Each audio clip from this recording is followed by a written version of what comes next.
Olá, a crise da pandemia do coronavírus é um fator indiscutível, mas já é possível mensurar o tamanho dos prejuízos? O setor de transportes, por exemplo, vem fazendo algumas contas e até o momento acredita que tenha uma perda de 50% em seu faturamento. Para falar sobre o assunto, convidamos Luiz Henrique Baldez, presidente da Associação Nacional dos Usuários de Transportes de Carga. Luiz, vamos começar exatamente por aí. A gente sabe que a crise é bem profunda, bem complicada, porque paralisou praticamente a economia já há 4 meses. Ah, mas como é que vocês estão fazendo essa avaliação que chegaria no prejuízo de tamanha monta? Maurício, obrigado pela oportunidade. A noite sente honrada em participar deste programa. No caso específico do transporte de carga, nós precisamos analisar setores, porque a pandemia, apesar de ter sido global, apesar de ter sido ela se espalhar por todos os setores da economia, ela teve pesos diferentes em determinados setores.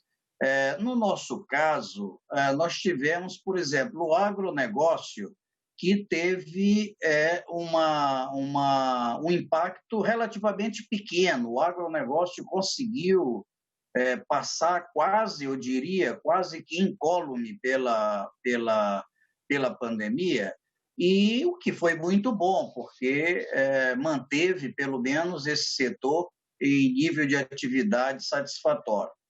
No caso, por exemplo, do setor siderúrgico, nós já tivemos o outro extremo, um impacto imenso. Por quê? Porque a ponta do consumo dos produtos siderúrgicos, como o caso a indústria automobilística e toda a sua cadeia produtiva, a indústria automobilística tem um impacto muito grande, porque ela tem uma cadeia longa e tem muitos fornecedores, pneus e outros insumos para a produção dos carros, e a maioria de aço. Então, quando a indústria automobilística fechou, praticamente fechou o consumo para a indústria siderúrgica. Então, nós tivemos empresas que fecharam equipamentos, fecharam altos fornos, paralisaram suas atividades, não é? E isso agora que está começando a retomar com a abertura desse mercado lá na frente. Também a indústria de, por exemplo, papel, nós tivemos o consumo de restaurantes muito prejudicado, quer dizer, foi uma queda enorme. Então, também tivemos esse impacto no nível de produção. No caso siderúrgico, a nossa estimativa é que este ano nós devemos ficar com esta queda na receita, né, no faturamento dessa ordem de 40%, 50%, porque nós vamos ter uma queda da produção, né, e vamos ter uma queda também no consumo aparente. Então, nós vamos ter realmente uma queda muito forte no faturamento das empresas. Agora, há também um fator curioso nisso tudo, porque se mudou a estrutura de vida praticamente de toda a população, nessa coisa do isolamento, e as pessoas passaram a ter o consumo, por exemplo, de muito pela internet, né? Quer dizer, e também uma coisa curiosa, porque o fato de você ficar em casa permitiu que você consumisse mais alimentos, né? Exatamente essa ausência de você ir aos restaurantes, se mover, né? Claro que aí você tem a questão do transporte, que também você parou de andar de carro, quer dizer, o setor de combustível também deve ter tido uma redução significativa, né? Mas, de certa forma, essa balança não termina se equilibrando, você comprando mais pela internet, pelo e-commerce, enfim. Como é que fica este balanço aí? Pois isso é verdade. Por isso que nós hoje estamos estimando que a curva de recuperação será um pouquinho mais acentuada, será melhor para a economia do que se imaginava logo que começou ali no mês de abril, que praticamente paralisou tudo, e os próprios consumidores em casa estavam ainda se adaptando a não sair e pedir tudo, principalmente alimentação, nas próprias residências. Agora, o fato de a mobilidade urbana ter, eu não diria zerado, mas ido a um patamar muito baixo, todo este consumo associado à mobilidade urbana, ele desapareceu. Né? Quer dizer, nós tivemos todo esse aspecto do consumo pela internet, que acabou se tornando uma coisa nova, não, porque a gente já tinha, já se abastecia pela internet em algum nível, mas agora realmente se tornou uma forma normal de você se abastecer em sua casa.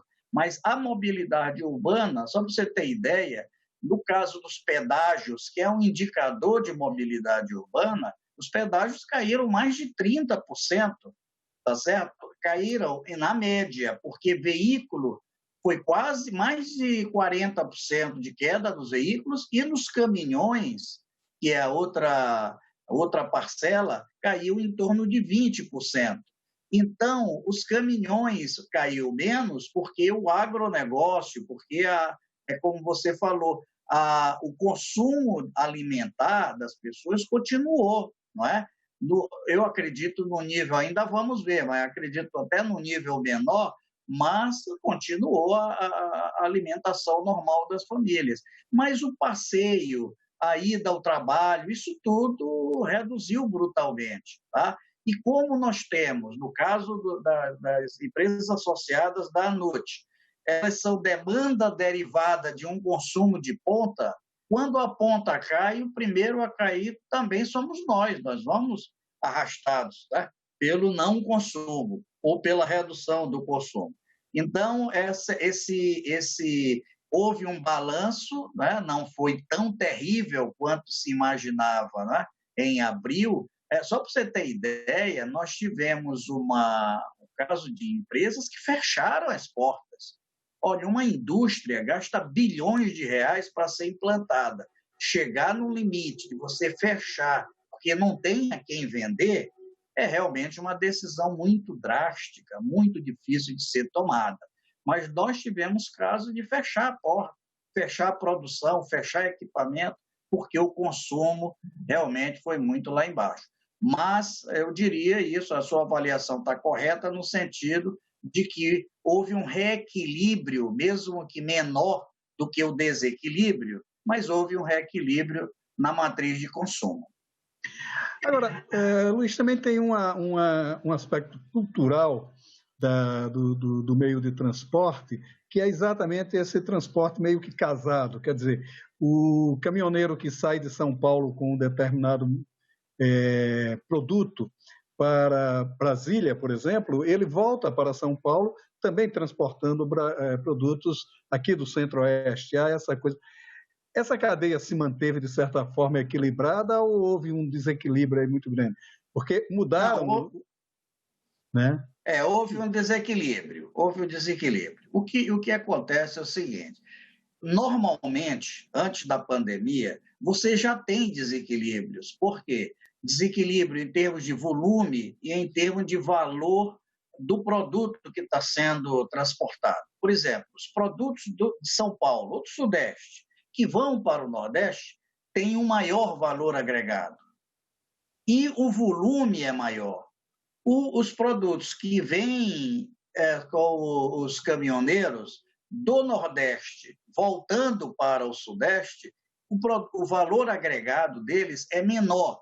E o número de caminhões, quer dizer, a oferta de caminhões lá no Nordeste é maior do que a demanda que vem para o Sudeste. Por isso é que se chama frete de retorno. né? Quer dizer, o caminhoneiro vai do A a B, do local A para o local B, e quando volta de B para A, ele tem um número de caminhões maior do que B necessita. Aí o frete cai e se chama, então, de frete de retorno. Isso ocorreu, esse desequilíbrio. Isso já existia, é assim, o nosso país, uma área mais industrializada do que outra, mas isso foi acentuado nesse momento. Por isso é que no início da pandemia, você deve se lembrar, houve um problema que foi resolvido depois, que os estados começaram a fechar suas fronteiras. Não sei se você se lembra disso. Sim, Com medo da pandemia, e fechou sua fronteira, o que impediria, evidentemente, até o transporte de remédios, o transporte de alimentos, outras cargas perecíveis, né? Não podia ficar, não é, no meio do caminho. E isso, a ANUT atuou muito junto com outras entidades, mas junto ao governo, e o governo, houve um acordo, inclusive, foi criado um comitê de secretários de transportes, e isto foi equacionado, né? Mesmo com os necessários cuidados, né? Quanto à pandemia, de parada, fiscalização, retirada de temperatura, etc., mas o transporte se equacionou. Mas o desequilíbrio continuou e hoje está um pouco mais acentuado. O Nordeste e o Norte estão mais, não é prejudicados, eles sentem mais este processo do que o Sul-Sudeste, que tem produtos de maior valor agregado. Agora, um outro fator também curiosíssimo que terminou sendo despertado, talvez, ou pelo menos mais salientado a partir da pandemia, é a estrutura de apoio aos caminhoneiros nas estradas. Percebeu-se que era uma estrutura muito precária e, sobretudo, com a necessidade de fechamento dos restaurantes de beira de estrada, essa estrutura se agravou ainda mais, além da estrutura das estradas, que a gente já sabe de sua precariedade. Né? Também como é que ficou isso? Quer dizer, o que é que a ANUT, de certa forma, está fazendo em termos de projeto, de pensamento, para que essa estrutura que foi salientada, a precariedade dela durante a pandemia, possa ser resolvida? Olha, excelente. Olha, a ANUT participa de um fórum no Ministério da Infraestrutura chamado Fórum do Transporte Rodoviário de Carga. Isso já há uns 4 anos, 5 anos. E deste fórum, antes da pandemia, isso eu estou falando de 2018, até na greve dos caminhoneiros, você se lembra, esse tema já havia sido levantado. Quais eram os pontos principais? A qualidade de nossa rodovia. 2, a qualidade dos pontos de parada para os caminhoneiros. Eles tinham horas de descanso e não tinham onde ficar. A precariedade dos pontos de embarque e desembarque nas fábricas, tá certo? E das unidades abastecedoras. E, por fim, o valor do frete. Muito bem. Estes 4 temas foram debatidos e aprofundados. A nossa infraestrutura é ruim de transporte, tá certo? Nós temos boas estradas no sudeste do país, tá? Você tem ideia, 80% das estradas do sul-sudeste, tá certo? Estão em estado ótimo ou bom. No norte e nordeste é apenas 30%, 70% é em estado péssimo ou ruim. Mas isso já é a do Sudeste, 80%. A do Sudeste, em sua maioria, tem o problema do pedágio, né? Isso. Quer dizer, sempre tem um mas na questão. Mas, em termos de qualidade, é isso, tá? Então, o caminhoneiro já tinha esse problema de manutenção do seu equipamento de trabalho, tá? Que era levado a pneus estragar muito antes da vida útil dele. E ele tinha problemas de oficinas, de apoio ao trabalho dele. Isso, com a pandemia, se agravou. Por que se agravou? Porque, como eu falei no início, num primeiro momento fecha tudo. E aí fechou o restaurante, fechou a oficina, fechou tudo. Então, ele se viu no ambiente que ele não tinha apoio de nada para trabalhar. Bom, aí nós começamos a trabalhar, e aí várias entidades trabalharam, inclusive a CNI trabalhou muito de nós melhorarmos esse ambiente de trabalho. E como nós fizemos isso? Junto com o próprio Ministério da Infraestrutura, nós fizemos protocolos internos, a cada entidade tem o seu próprio protocolo, de dar um apoio integral, pelo menos na porta da fábrica, não é? No embarque e desembarque, para os caminhoneiros. E aí seria tanto na área médica, assistencial, vamos chamar assim, por causa da pandemia, mas também na área de segurança, não é? Então, nós criamos protocolo de medir temperatura, se tiver qualquer coisa, nós já encaminhamos a um ambulatório, apoiamos o caminhoneiro que apresente algum sintoma, lavar a mão, higienização de caminhão, tudo que você possa imaginar, isso está resolvido e no nível altíssimo. Quer dizer, o caminhoneiro tinha razão quando ele reclamava das condições de trabalho. Você pode perguntar, está hoje ideal? Não, sempre precisa melhorar alguma coisa, mas para o que era, realmente, nós caminhamos muito dando esse apoio a ele. E, finalmente, a questão do Nordeste é que aí nós continuamos com as estradas ruins, apesar dos protocolos que nós desenvolvemos. Então, na realidade, nós temos uma balança que ainda pende para o lado da deficiência do transporte, por causa da via, tá certo? E por causa das condições operacionais para o caminhoneiro. E, finalmente, aí vem a pergunta, mas, Baldez, por que o Sudeste é tão bom assim? Está sobrando dinheiro lá para as rodovias? Eu diria que não. O negócio lá foi o programa de pedagiamento de rodovia, tá certo? Quer dizer, São Paulo deu o pontapé inicial, tem um volume uma extensão de rodovia pedagiada muito alto, muito grande, não é? Agora, as rodovias, você tem que realmente reconhecer a excelência, né, que São Paulo tem e o Sudeste de um modo geral. Ou seja, há um preço a pagar pela rodovia estar em bom estado, que é o pedágio. Sim, que é um problema sério para vocês, né? Agora, vocês fizeram, inclusive, uma campanha de vacinação e tal, cuidando disso, da segurança, digamos assim, sanitária dos caminhoneiros. Agora, tem um outro fator, pelo menos a gente tem visto com menos frequência, eu não sei se em decorrência da própria pandemia ou se os próprios marginais também estão de quarentena, porque a questão dos roubos de carga me parece que caiu um pouco. Como é que está isso? Essa questão da segurança nas estradas.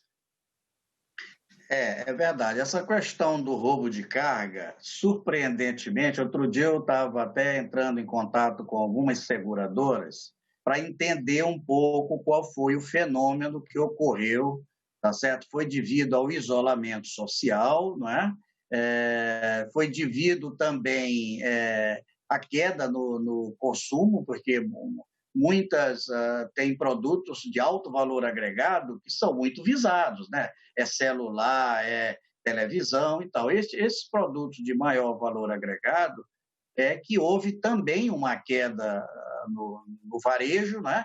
E isso fez cair também o transporte e outros, toda a cadeia teve o seu impacto, aliado ao isolamento social. Na realidade, eles estão fazendo essa avaliação, estão fazendo esse levantamento, tá certo? Mas não sabemos ainda em que medida. Mas o isolamento social, a redução do número de viagens, né? Número de viagens, e principalmente de produtos de alto valor agregado, deram esse alívio, vamos chamar assim, um pouco para essa questão do roubo de carga.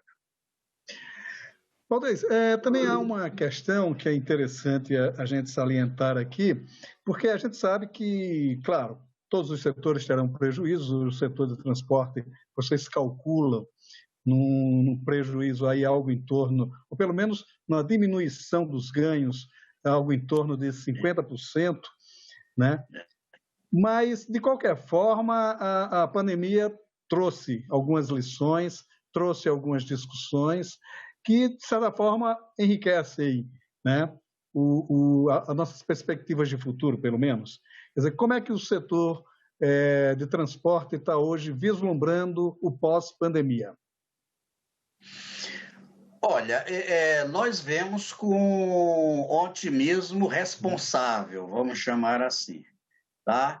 Um otimismo responsável. O Brasil é um daqueles países que tem muito a fazer. O Brasil, ele está aprendendo com seus próprios erros. O Brasil tem uma infraestrutura pequena e precária. Você tem ideia, nós temos 1.700.000 quilômetros de rodovias. Destas, só 200.000 quilômetros é asfaltada, é pavimentada. Então, um país deste tamanho, que é rodoviarista, que transporta suas cargas por rodovia, só por rodovia praticamente, e só tem 200.000 quilômetros de via pavimentada para 8,5 milhões de quilômetros quadrados, quer dizer, é um nada. Há concentrações, você pode dizer, não, mas o Sudeste, se você fizer uma concentração no Sudeste, provavelmente, se você se isolasse o Sudeste e calculasse quilômetros de extensão por quilômetro quadrado, provavelmente compararia com a Alemanha e com outros aí. Mas, na média, o país, o Norte e o Nordeste, sofre muito por causa disso. Então, nós temos infraestrutura a ser feita que daria um potencial imenso do Brasil. Você vê o caso do saneamento agora.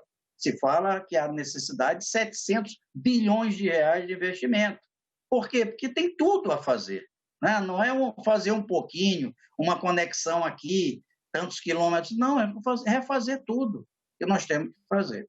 Então, o que nós precisamos? Nós precisamos só regulação séria e regulação estável. Não podemos rasgar contrato, não podemos estar toda hora mudando. É assim, agora passa para cá. Não, porque senão o investidor que vai botar o dinheiro dele, ele não coloca num ambiente desse. E o transporte, a mesma coisa. Eu quero só fazer, Maurício, um parêntese sobre essa questão da queda do faturamento. As empresas de transporte, tá certo? Nós estamos falando que 30% dela, só as notícias que eu tenho, fecharão as portas. Ou seja, não vão chegar lá do outro lado. Então, isso, quando a gente fala em redução do faturamento, entram essas empresas também que vai ser zero. Você está entendendo? Então, a pancada é muito grande no setor. Quando a gente fala 50%, 30%, é coisa muito grande. Agora, a recuperação é que eu acho que pode ser mais rápido do que nós imaginamos e queremos isso. E a infraestrutura, nós temos dado nossa opinião ao Ministério da Infraestrutura, temos mandado ofícios, temos nos posicionado de que é a infraestrutura do país que vai tirar o país do atoleiro. Tá certo? Não há outra possibilidade que não seja pela infraestrutura. Claro, a gente tem que investir muito nisso. Valdez, muito obrigado pela sua participação aqui no Cidadania, foi uma conversa muito proveitosa. Muito obrigado e sucesso na retomada dos setores econômicos dos transportes. Muito obrigado. Obrigado, Maurício. Fico à disposição para novas conversas que você tiver aí programado para a TV Senado. Obrigado, hein? Muito obrigado. Se você quiser rever esta ou outras entrevistas, é só acessar nossa página na internet, senado.leg.br/TV, ou o nosso canal no YouTube. Muito obrigado pela sua audiência e até o nosso próximo Cidadania.